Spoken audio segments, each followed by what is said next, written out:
by the time he's 26, 27, them men are like 20, 21 years old. They're practically just coming onto the scene themselves. So he should be schooling them. Huh? He should be schooling them. Which he was. But he wasn't. That's my thing. He wasn't. He wasn't schooling them. Nadal. I mean, the difference between Djokovic and Nadal, for example, Federer's never beaten Nadal at the French Open. Yeah. Numerous times. And the matter of fact, never just beaten him. Nadal wipes the floor with him. Whereas Djokovic is more than competitive against him.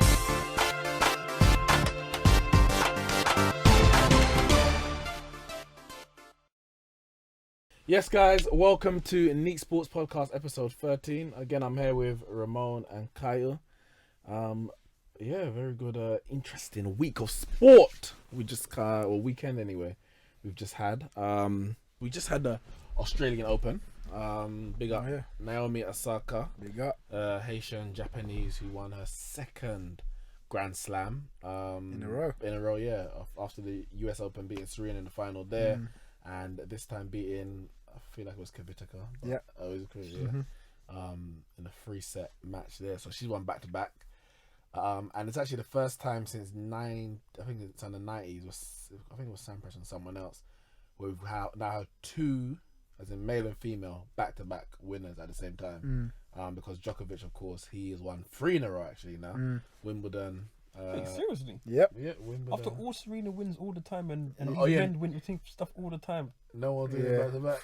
Bloody hell. So she might be winning back to back at the time, but then at that time another man won it. Oh, blimey. But yeah, Djokovic, Wimbledon, US Open, and now the Australian Open, which is his 7th. Yes, was it 6? 7. I think it's 7. 7. Well, 6 before, wasn't it? Okay, 7, which is the most of any person. So you've got the king of clay in Rafa Nadal, the king of grass in Roger Federer, and I guess you could say the king of hardcourt in Got to crown him. Novak Djokovic. And the man is a great. Like, it's not even a question. He's great. Was that Grand Slam 15? 15, yeah. So we got Federer 20, Nadal 17, and Djokovic 15. I want to get one word or 2-word answer. 2 questions actually. Who is the greatest tennis player of all time? When you say that, am I including both genders here? Just men. No, just men. Oh, just men. No, because you said the greatest tennis player of all time. Yeah. Okay. Nadal. Federer. I was bare confused. My head was elsewhere. Federer. Federer. Okay, I would agree. Federer.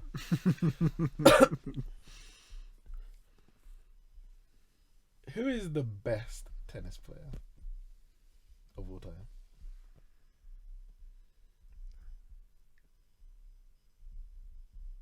You might answer. I'm asking the question. I don't understand what you're asking me. You may see exactly the same. I'm fine. That's one. Who's the best tennis player of all time?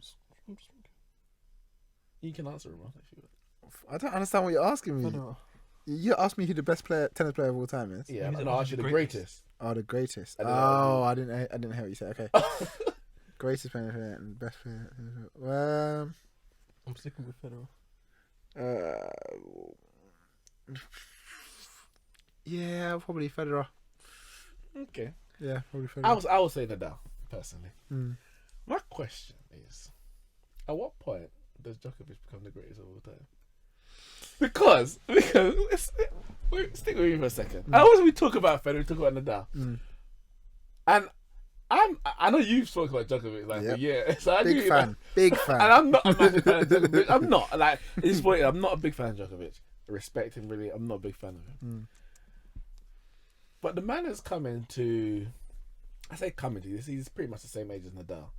Federer's 5 years older than both. Also, he's coming to an era which is arguably, if not even arguably, the greatest era of men's tennis ever. Yeah. And he has dominated both Federer and Nadal.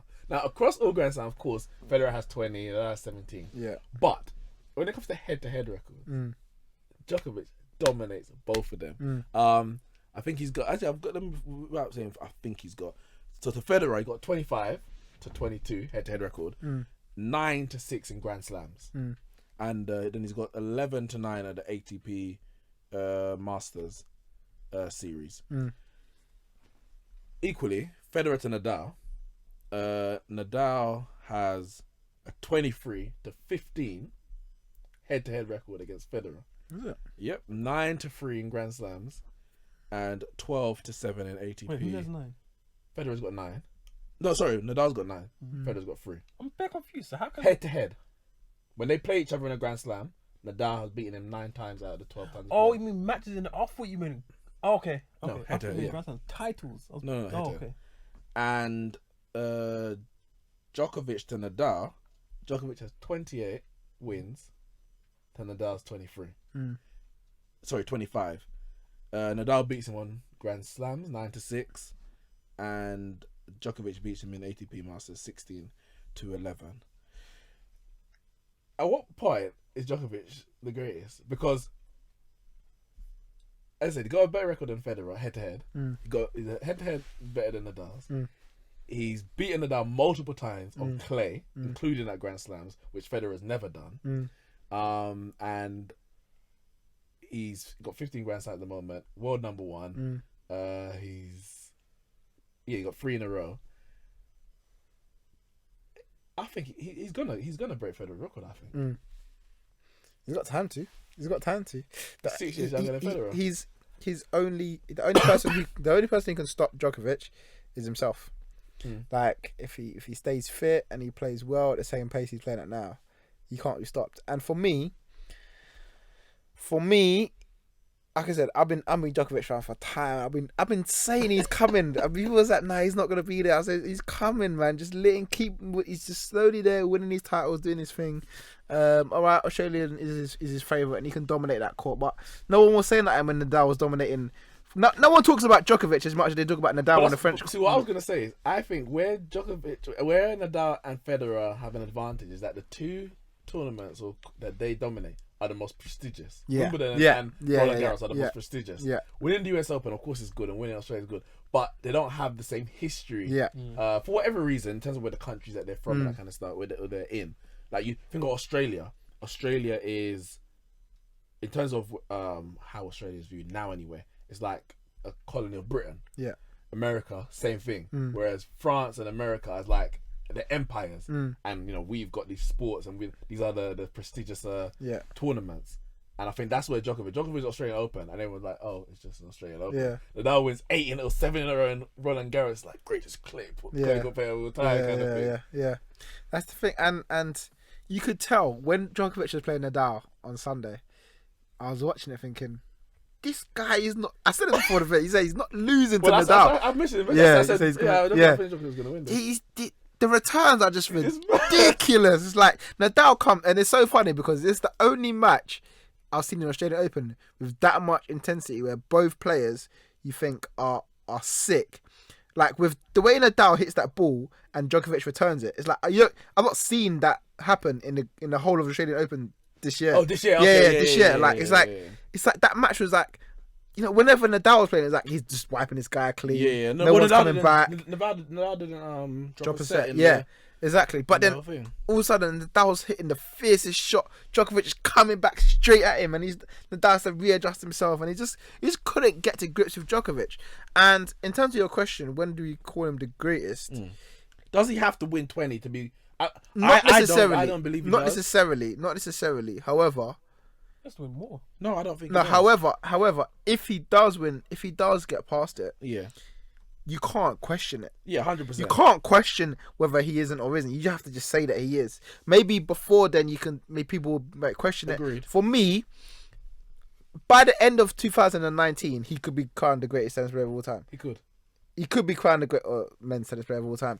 Like, I'm not even giving him what he should or shouldn't win, but I might just look back and say, you know what? Go give it to him. Go on, Carl. I mean, I definitely can't agree. Maybe I'm biased because I'm an average choo-choo train supporter. But the reason why I say that is because when I look at Federer came and he played and he won.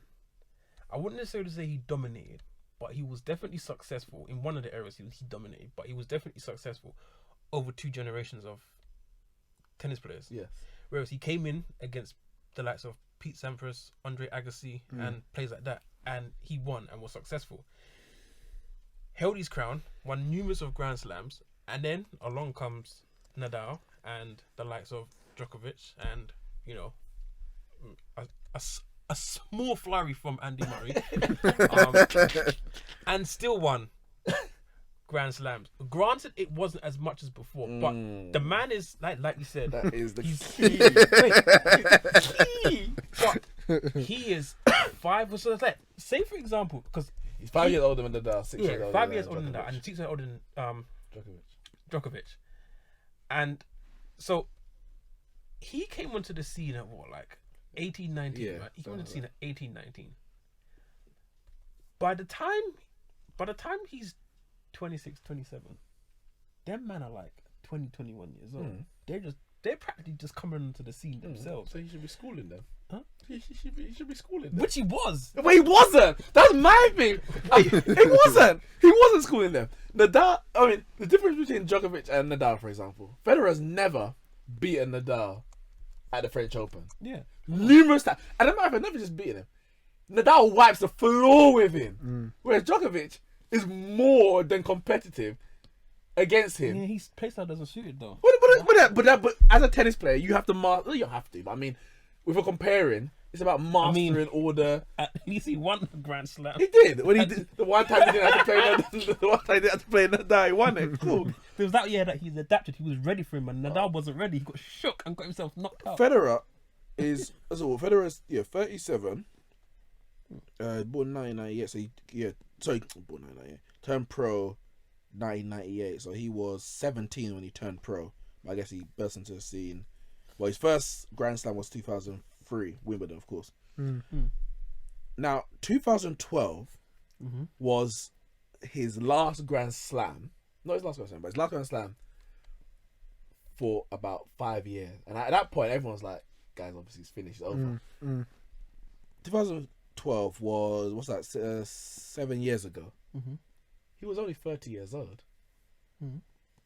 Nadal and Djokovic were 23, 24. 5 years, he didn't win anything. Now, the reason why I would say he's the greatest, if he didn't win anything after that, I couldn't say he's the greatest. But the reason why I say he's great is because he came back. Yeah. When everyone, including me, I said, guy, like he get to, like a bit like Venus. Yeah, you get to the quarters, but when push comes to shove, the better players are gonna come overcome you. But he came back and he won again. He won obviously 2017 Australian Open, Wimbledon 17, and Australian Open 2018. So I was like, nah, this guy's actually the greatest because he came back. But we're talking about the best tennis player. Toe for toe, when they were both at their peak. And I say at their peak. 2011, Djokovic was at his peak. That's 8 years ago.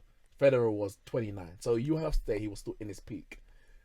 At their peak, for me, Nadal and Djokovic beat Federer across surfaces. Not that Federer won't beat them on occasion here, but if we're talking about like 9 times out of 10 or 8 times out of 10, I think those guys beat him. No, I think Federer wins, man. Nah, but the records don't say that he does. The records tell he's not at his best. He's much older than them. No, like you said, he's 6 years older than Djokovic, right? I think Djokovic at his best was when he was 25, 26. Federer was never at his best at 31 years old. 2011 was Djokovic's best year. That was. You say that, yeah, but 2000. 2000. Oh, was it 13? Well, 2000. Wait, 2000. So yeah, so hold on, wait. 2011, yeah, he did Australian, Wimbledon, and US, and then he did Australian again, and yeah? then he won. And then in 2015, he did. In 2015, this is, yeah. Oh, the 15. He did Australian, then he skipped it. Like, he didn't win the French. Wawrinka won the French. Then he won Wimbledon, US, Australian, and French. Oh, was it so 15? 16 Okay. is when he had his best Oh, that year. best year. His best year. But then 11, he was still sick. 11 to 12, he's still sick as well. He's having his best year right now. But he might be. There's three periods where man's just the best. Rejuvenated. The best. He's coming again. Because even Djokovic looked like he had a dip in, out, wasn't. and he had his surgery. Until he beats Federer's record, But I don't think he holding needs the world to. number one as the most amount of days, he can't be considered the best, man. But the thing is, when Federer won a lot of his first few Grand Slams, not that they're not deserved, but he won them against guys who can't even be spoken about as one of the greatest of all time. Roddick, Leighton Hewitt, all them man, Safin, Cilic. Are you telling me that Wimbledon final that he played against Rafa Nadal when he was at his absolute best, the greatest Wimbledon final, the one that he lost? Because the 2009 one or 2008 one that he lost, that he went to like 9-7. Because all those epic ones that I'm thinking about, I think he might have beaten he beat Nadal in a 5-setter in Australia, but the greatest one you're talking about, he lost that one.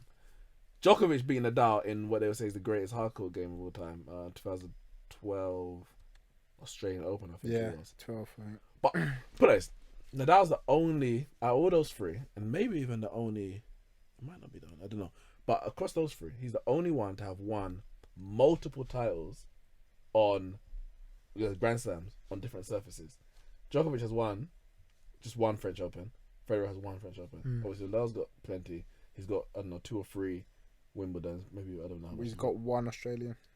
Yeah, but hard surfaces, because how much US has he got? 3. Yeah, so he's got 4 on hard court. How many Wimbledon? 2. 2 on grass, and God knows how many on. So in terms of courts, yeah, but the thing is though, it's easy to say that, but then if there was no clay court, but it is a clay court. Yeah, what I'm saying, no grass. No, but I'm saying, but so on the average, like he does like realize he's won 1 Australian Open, right? Yeah, but yeah, it's hard but court. listen, wait, he's won 1 Australian Open and he's won on the court 3 himself, US, like 3 US, So yeah, 4 on hard court. yeah. So we're talking about how many hardcore Grand Slams in that time. We're talking about 16, 17, and he's won like what 3, 4 of them. Yeah, but yeah, that's what I'm saying. Like it's not like he's. I wouldn't look at it and say like he's had any sort of dominance over. No, he hasn't over dominated hard court, but it shows all grass though. No, but it shows that he can win those tournaments against his opposition. He's beaten Nadal, so he's beaten Djokovic. He's beaten Federer. Yeah. Federer's never beaten Nadal at Roland Garros. Like Nadal has beaten Federer. Djokovic, I don't think Djokovic has, is he? No, Djokovic has beaten Nadal at Roland Garros. He beat him in the one like quarters or semis. Oh, okay. I think it was maybe en route to actually winning it. But Nadal beat Federer on grass when Federer was at his peak, 2008. So I can't say Federer is the best, because when he's come up against people who is, his quality. Andre Agassi, when Federer came on, was not his quality. Man was at the end of his career. Sampras when was at the end of his career. Roddick, Hewitt, Safin, Cilic, them man are what? They got probably what? 1 Grand Slam here, 1 Grand Slam here. Federer won the floor. Well, as soon as he came against people of his quality. What? He had to go up against the likes of Tim Henman. Oh, exactly. Greg Rosetsky. But as soon as he comes with his quality, I'm not gonna say he struggled, but his dominant. You've seen. I'm not saying. I don't want to be disrespectful to him, but to be fair, he hasn't been. But so did they. What do you mean? It was a flurry between. You don't know who's gonna win it. It's between any of them. But what we have seen is that they've won more when they played Federer. They've won more in that period. As I said, Federer didn't win a Grand Slam. But you're. The thing is though, what I feel like you're getting at in terms of overall is that maybe out of those 3 against each other, maybe he doesn't come out on top. But when you talk about overall, we're talking about. That's why I said, oh yeah. So greatest, Federer is the greatest because he has. It's like. I'm talking when I talk about great, I'm talking about achievement. Yeah, he's achieved more than them. Yeah, he's kind of done what he needs to do. Yeah, he's beaten whoever's come in his path. until he's played them. But obviously, tennis is more than just three people. You have to beat Yeah, everyone. exactly, Whereas them yeah. man might just drop a set Yeah, or drop yeah, a game against someone who they shouldn't have. Yeah. But in terms of best, I'm just talking about quality as a tennis player, hitting the ball over the net against the other person. And for me, that's why I differentiate between the best and the great. Some people might say that in boxing, people say, "Oh, Ali's the greatest champion. Was he the best boxer? If he was to get in a ring at his peak against a Mike Tyson, for example, or I don't know, would he be able to survive because of the boxing styles and anything like that? I don't know, but I think in terms of even just in terms of greatest, if for me, he's got that title because he's got 20 more than anything. So if someone gets 20, I think it's more his play style. I genuinely believe it's more his play style. Like the way he's so graceful. Because I see the way they talk about it. Because like you see like Nadal and Djokovic, like they run so much and they're more powerhouses and they're more like they're more forceful. And he's so calm and they're like, oh my gosh, this guy doesn't break a sweat. The guy does his backhand single-handed, and you think, oh my gosh, like they teach you not to single-hand backhand in tennis. Use two hands, you got more control, more like control over the ball where you're gonna place it, etc. And they're like, he just does things so differently. Like you've never seen a player like Federer before. Whereas a Djokovic or Nadal will come around every so often. Like even though Andy Murray's not as good as them, he's like a type of player like Nadal and Djokovic. Like he's a forceful type of player. Like they're like at your throat. They're powerhouses, and you will get a tennis player like that every so often. Whereas a player like Federer is so graceful. It's kind of like the Messi Ronaldo debate. Like a lot of people will say Messi, but it's because of his play style. Like you won't see a player like Messi every so often, whereas you see a player like Ronaldo, maybe not as good as Ronaldo, but a type of Ronaldo player, someone that is athletic, someone that is strong, built like an android. Like it's because Federer's so majestic, and it's like they're like, because he's got so many Wimbledon, and Wimbledon's supposed to be the most majestic Grand Slam out there. And the way he plays, they say he plays the right way and wins the Wimbledon titles the right way. Is why they label him the greatest of all time. But do you, less of the 20 titles? But also, do you also think because he came first, and he came at the time, as you said, where the others were kind of dying down, and he became the first fan favourite. He started winning them all. Everyone loved Federer. No, because Pete Sampras was a massive fan favourite. But then he came and took over that mantelpiece. Is what I'm saying. Like he came over, and Pete Sampras went, and he came over, and he was there before Nadal and Djokovic came, and then Nadal came, and people started liking Nadal, and Djokovic had to come into both of them and kind of break that, and it was such a long time and before. it was the same time around Murray. Yeah. So the British fans were obviously Yeah. back in The Murray British more fans. That Wimbledon when he was there, it was just like I felt sorry for Djokovic because he was just there, yeah, and like he won it before, didn't he? He won it before, and then Murray won it after. And I was just like. He was just like nothing was there. Everything was against him all the time, and but it wasn't just in Wimbledon. It was just like all the time because if it wasn't for Murray, it would have been Nadal, it would have been Federer, and he was like, he's the bad guy coming to just ruin it. It's like, oh no, Djokovic just stopped Federer winning another one because there's no Serbia no Grand Slam. Yeah, exactly. But it's just and I feel like, but all of a sudden now people are looking and say, you know what? Now when you go to watch him now they like him. Now they like when because they recognise it actually. To be fair, most of the fans were still backing Nadal. Nadal, yeah. But they appreciate it now. Especially because how many he's won on Australia. Yeah, so now you have to look at him and say, he's actually a good tennis player. Yeah. So now when he's doing shots and the crowd are like, bro, I might have to clap this one, you know, because this one was sick, you know, like, I love Nadal, but you get me, like, Djokovic is there. And I think he's probably had the hardest to come into in that because he's coming into the two of the greatest players that we've ever seen play the game. Like not just two good players who come and go, but two of the greatest players. You're now coming in to say, I'm going to be better. And he said, didn't he, at the conference that he thinks he can beat his aim is to beat Federer's record, and he thinks he can do it. And I think that mindset is mad to come into. Like imagine someone coming up now and saying, I'm going to be better than Messi Ronaldo. Like, I'm going to come in and be better than them. Like, I'm going to play with them and be better than them and challenge them. You're not going to like it. Do you think he's forcing Federer to hang in there and just try and grab another Of course. But then it's the same thing where they're all making it, they're all competing against each other, trying to make each other better. I'm going to be honest, Federer ain't win another Grand Slam. I'm saying that now. Federer ain't win another Grand Slam. Who won at Wimbledon? No, Federer ain't win another Grand Slam. I think he can win a Wimbledon, man. I don't think. I don't think. I swear you said this before. I did. And I was right for 5 years. And but then, obviously, this is banking on Nadal and Djokovic staying fit. Because that's been one of their. Federer has just been fit right through that kind of period. Obviously, I think there's been maybe 1 year he was out. Yeah. And now he's managing his workload in terms of the clay court season. But if them two remain fit, remember I said they got 5 or 6 years on them. Yeah. If Nadal wins, and Nadal's not even a certainty anymore, I'm just thinking about it. He's not even a certainty to win the Roland Garros this year. Djokovic could easily win, not easily, but he could potentially win that. But if Nadal stays fit and Djokovic stays fit, when's Federer winning it? Because Djokovic right now is so dominant that even on grass, I would back Djokovic over Federer. He's so athletic. He reaches everything. Federer's 37 years. He's going to be 38 in August. His career is soon done. I'm calling it. Federer ain't winning another Grand Slam. He's going to end on 20. Well, the thing is, for the last 6 Wimbledons, he's won 1, isn't it? Federer. Yeah. Djokovic has won 3, and Mario's won 2. So he's not had the best sort of as late as you said. As his other titles have sort of come in and around that in Australia. Yeah. But I can't rule out Federer not getting one more Wimbledon. I just can't rule that because if anything, that's just where it's going to come. It's not going to come through Roland Garros. He's not been. I don't know if he's going to play it.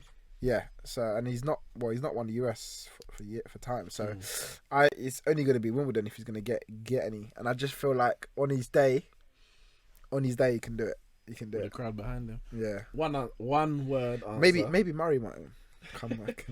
What's one song? One word answer. Will Djokovic, by the end of his career, go down as the greatest of all time? Go down as the greatest of all time? By the end of his career, would he go down as the greatest of all time? Well, I think, in my opinion, he will. But I don't think the public opinion will give it to him. I don't think the public will give it to him because I just feel like they'll give it to Federer anyway. Well, that definitely wasn't one word. But, so, yes and no. By the end of his career, will Djokovic go down as the greatest of all time? But the thing, I don't know what you're asking. You're asking, No. Are you asking me or are you asking the public opinion? Because it's 2 different things, man. I'm asking you. I'm asking you. Does it look like I'm asking but you're saying, will he go down? What does that mean? Is that will me? he be the greatest of all time? But is that who's calling it? Right, Is that will he be the greatest of all time? Yes, I think he will. I think I'll put him down as. Yes, I'm saying yes. I think he will. But yeah, you guys let us know what you think. Everything that we discussed. I thought I was going to ask about the women. We'll do it that another time. Oh. We know who the greatest of all time is. No, I know. Do we? Yes, we do. We're not even going to get into that. Serena Williams. But guys, let us know everything we discussed on the podcast. January transfer, FA Cup draw, and tennis. The big three: Federer, Nadal, and Djokovic. Who is the greatest? Who is the best? And at the end of their careers, who will be crowned the greatest of all time? Ramone, that was the best ending. How do you want to end it? Why are you gonna ruin it? What are you gonna say? I was supposed to say this earlier, yeah, but I forgot, yeah, because can you get your words out? You pissed me off. Just click that ending and put it towards it. But what I was going to mention is anyone going to do the 4 in 1 year? Because we were waiting for it to happen and no one's doing it yet. No. Done. Right. Finished. No, I'm not ending it again.